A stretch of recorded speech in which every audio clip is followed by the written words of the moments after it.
Do a little quick hit. This is Isaiah chapter 14, verse 3. And it shall come to pass in the day that the Lord shall give thee rest from thy sorrow and from thy fear and from the hard bondage wherein thou wast made to serve. Shalom, shalom. Before we get started, we'll give all praises, honor, and glory to Yahweh, Bahashem, Yahweh Shai, Bahashem, Rakakadash. Double honor to the apostles and elders of Great Millstone who rule well, and peace and blessings to the hopeful elect that preaches truth sincerely across the four corners of the earth. This is another lesson through the Spirit power you have watched me on shot, and Lord willing to speak edifying. You know, the name of this lesson is um, we will rest from our labors, you know, and because to this day, like I say, Baruch 3 and 8, I'm gonna get it real quick. This is the book of Baruch, chapter 3, verse 8. It say, Behold, we are yet this day in our captivity, where thou hast scattered us, for a reproach and a curse, to be subject to payments according to all the iniquities of our fathers, which departed from the Lord our God. Come. So, this back in Baruch time when it was going to Babylonian captivity, but hey, this is the same thing today. This is modern day Babylon. This is Babylon the Great, and the Israelites, all 12 tribes, is in captivity. You know, laboring, you know, being subject to payments, being under the curse for our iniquities, you know, in our past lives, and the previous lives, you know, and the Lord judged us by putting us into captivity, but hey, He gonna deliver us out of captivity and give us rest from our labors and from this slavery, man. I got a precept. Come. This Hebrews chapter 4, verse 8. For if Yahushua had given them rest, then he would not afterward have spoken of another day. There remaineth therefore a rest to the people of Yahweh, right? So, the rest is for who? The people of the Most High. And who is the people of the Most High? Israel. The nation of Israel, starting with the elect of Israel, okay? So the Lord is going to give the elect of Israel, first and foremost, a rest. And that rest place is going to be what? The kingdom of heaven. But right now we're in our captivity, which means we have to work. We have to work for the Lord, first and foremost, work for this devil to make a living for ourselves in this wicked society.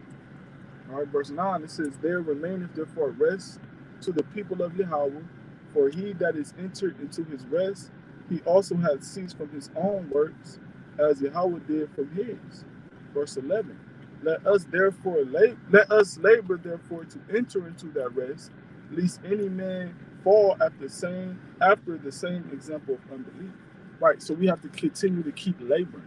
First and foremost, continue to keep laboring for the Lord. Because Ecclesiastes 12 and 13 says what? Fear Yahweh and keep his commandments. All right, that is your what? That is your duty. And the duty is a job that you have to carry out. That's mandatory. And our mandatory job, first and foremost, is the labor of the ministry. All right, and then we have to labor for this devil Esau to make a living. The scriptures say, are we under the curses? We got to go to this nigga for the one of all things, man. All right, so until we're in the kingdom of heaven and the Lord redeems us from this captivity, we're gonna have to work, man. I got a precept. Come. Oh, this Micah chapter 2 and verse 10. So, like, you gonna have to either work or you just gonna be fucked up. You're gonna be fucked up. You're gonna be able to do shit for yourself. You'll be depending on other people, so on and so forth. Right, how you gonna want to put your hands on Esau in the kingdom if you ain't laboring and put in the work to do those things? You know, you got to do your part again. You got to do your end of the bargain on serving the Lord and also working in the society, man. We in captivity. We got to get by. You know, everybody work. Even the Lord worked. Right. And we not greater than our master. That's right. This Micah chapter 2 and verse 10 it say, Arise ye and depart, for this is not your rest, because it is polluted, it shall destroy you even with the sword of destruction. So we can't be comfortable in this society. We got to get up. We got to do the things that we got to do to get by, you know, to feed our family, to feed our own selves, to clothe ourselves, and also to help with the ministry, you know, to be charitable, you know, to help with the camps, you know. your tights, your arms, your treasury, you know, the things of that nature. We gotta rise to the part, man. You can't be comfortable in this society, man. You can't, because this society is coming to an end anyway. What else is it to do in this society? Instead of serve the Lord in truth and sincerity, put the Lord first. Don't worry about everything else. The Lord about to give us something that is way better than this society. He's about to give us a eternal kingdom of righteousness that's gonna last forever. The things of this society passes away. Even if the trends and stuff, that shit do not last long.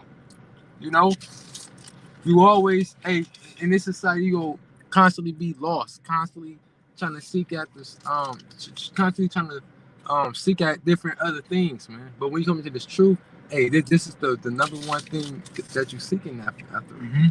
The Lord show you how to be a man, you know, how to provide for yourself, how to provide for your family, how to provide for the brothers, you know, etc., etc. You know, you gotta do something. You know, a part you everybody is part of the Hamashiach Yahweh body. You know, if you're part of that body, you got to be useful. You know, you can't be useless in this truth, man. I got a precept. This is Hebrews chapter 13 and verse 14. They say, "For we have no continuing city, but we seek one to come." Right, and we seek one to come. You know, this is not a continuous city. This is temporary. This is vain. You know, so why not just do it now until the Lord bring that continuous city, man? Right, keep going. His way back. That's right. Keep going. It say, by him, therefore, let us offer the sacrifice of praise to the Most High continually. That is the fruit of our lips, giving thanks to His name. Right. So, seeking that continuous season, that continuing city is constantly seeking at the Yahweh Shah, because that's the foundation of the continuous city. You know, that's what your mind's gonna be on. That's what your lifestyle gonna be like. Serving Yahweh Shah. You know, scriptures go into all holy conversation, man. And godliness. You know, because if you seeking the kingdom of heaven first, the scripture said all these things, these blessings shall be added unto you. All these things shall be added unto you. And what's those things? You know, working, getting by. You know, the Lord taking care of you, providing for you, helping you get this job, helping you do that, helping you do this. Learn this precept, learn that precept, learn how to break this scripture down, learn how to break that scripture down, learn how to, you know, read the Hebrew, etc., etc. You got to give thanks to the Lord for those things, man. If you seek the Lord.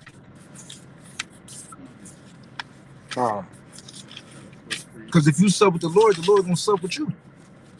You know, you gotta do the work too. The Lord ain't just gonna the Lord gonna do what He gotta do. You gotta do your part. It's Matthew chapter 6, verse I'm gonna get straight to the point, verse 20.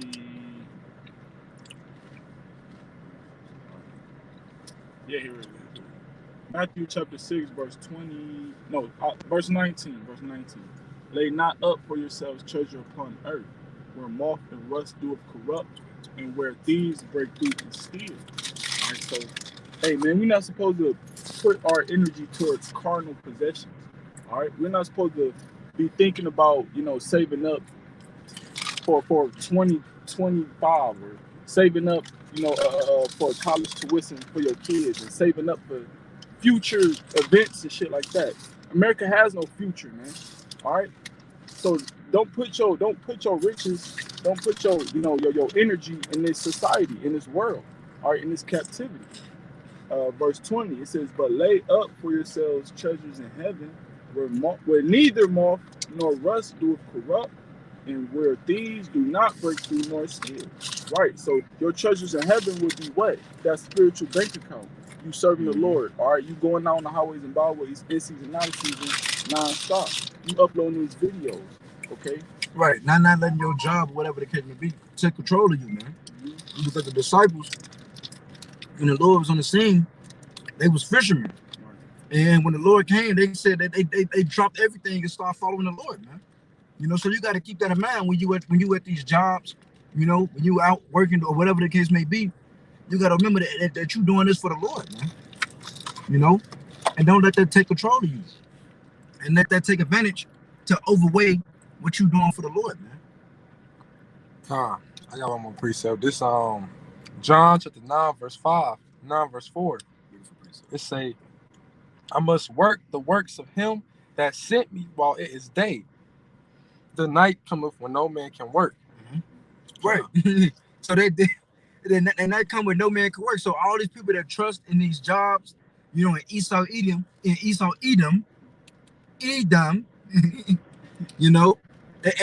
gonna be a day where you ain't gonna be able to work, man. The Lord's gonna stop all that shit. All you people that want to get on, that's prideful. You became the manager of the month, or whatever the fucking case may be. The Lord gonna stop all that shit, man. You people that trust in that in your jobs, I gotta feed my family, but you don't want to serve the Lord. That's gonna be hey, you ain't gonna be able to work. And the Lord gonna feed you and your family if you serve Him. Yep. So hey, don't worry about the shit of this world. Don't worry about what ye shall eat or what ye shall what shall be your raiment. Because the heathens worry. That's what the heathens do. Because they don't have no Lord or power. They ain't got no faith. Right. So Lord willing, this was edifying. With that, we go close out, giving all praises, honor, and glory to Yahweh, Bahashem, Yahweh Shai, Bahashem, Rakakadash. Double honor to the apostles and elders, great millstone, who rule well. Peace and blessings to the hopeful elect. Salaki. Shalom and abad, Babar.